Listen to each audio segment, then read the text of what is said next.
আমি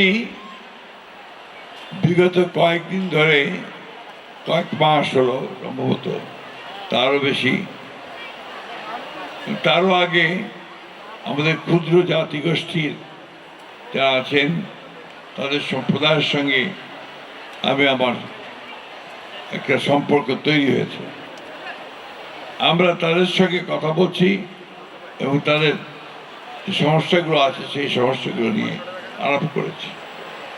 ময়মনসিংহে গেছি, তাদের সমাবেশে অভিভূত হয়েছি তাদের কালচারাল এবং একই সঙ্গে তাদের উৎপাদনের যে মোড তা দেখে। এরা আমাদের দেশে যারা বাস করেন অত্যন্ত সহজ সরল মানুষ এবং তাদের যে সম্প্রদায়, সেই সম্প্রদায়ও কিন্তু আপনার অত্যন্ত স্থায়ী মানুষ। প্রিন্স যে কথা বলেছে এবং আমাদের পার্থ যে কথা বলেছেন যে তাদেরকে মূল যে ব্যাপারটা, তাদের নিজেদেরকেই বৃহৎ যে স্ট্রিম, যে আমাদের মূল যে ধারা, সেই ধারার সঙ্গে তাদেরকে এক হওয়ার চেষ্টা করতে হবে। মন মানসিকতা থেকে বাংলাদেশের নাগরিক হিসাবে আপনাদেরকে উঠে দাঁড়াতে হবে। শহীদ প্রেসিডেন্ট জিয়াউর রহমান সেই জন্যেই বাংলাদেশের জাতীয়তাবাদকে বাংলাদেশি জাতীয়তাবাদ হিসেবে তিনি চিহ্নিত করেছেন। এর একটাই উদ্দেশ্য যে শুধু বাঙালি নয়, বাংলাদেশে তাদেরকে রিকগনিশন দেওয়া যে আর যেগুলো আদিবাসী আছেন, জাতিগোষ্ঠী আছেন, তাদেরকেও সেই স্বীকৃতি তিনি দিয়েছেন। তখন থেকেই আমরা এই গারো সম্প্রদায়কে আমরা সবসময় সেই জন্য তাদের যে কৃষ্টি সংস্কৃতি সেগুলোকে টিকিয়ে রাখার জন্য এবং সবচেয়ে বেশি যে বিষয়টা দরকার, তাদের আর্থিক অবস্থার উন্নয়ন দরকার।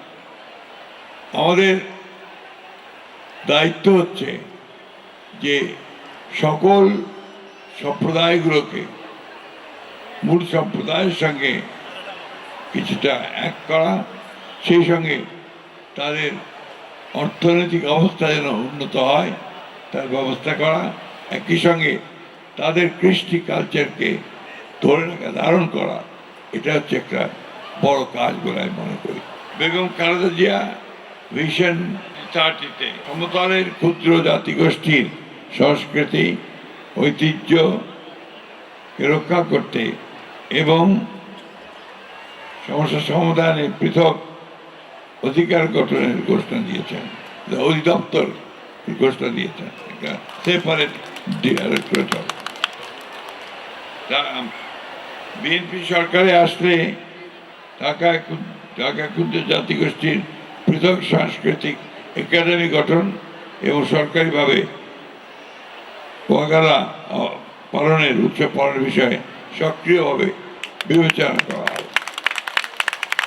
আমি ব্যক্তিগতভাবে আজকে এখানে অত্যন্ত আনন্দিত হয়েছি যে আমার এখানে আসার সুযোগ হয়েছে।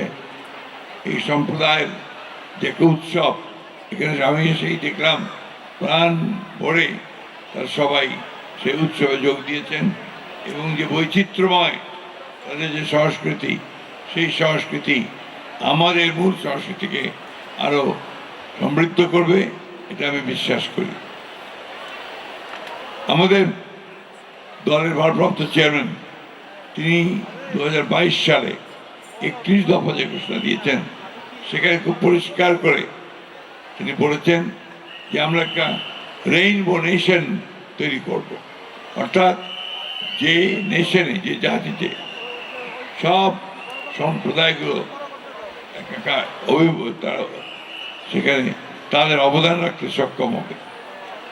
সেটা আমাদের এই বিএনপি সরকারে আসলে অবশ্যই সেখানে আমরা অত্যন্ত গুরুত্ব সহকারে আপনাদের সমস্যাগুলো বিবেচনা করা হবে।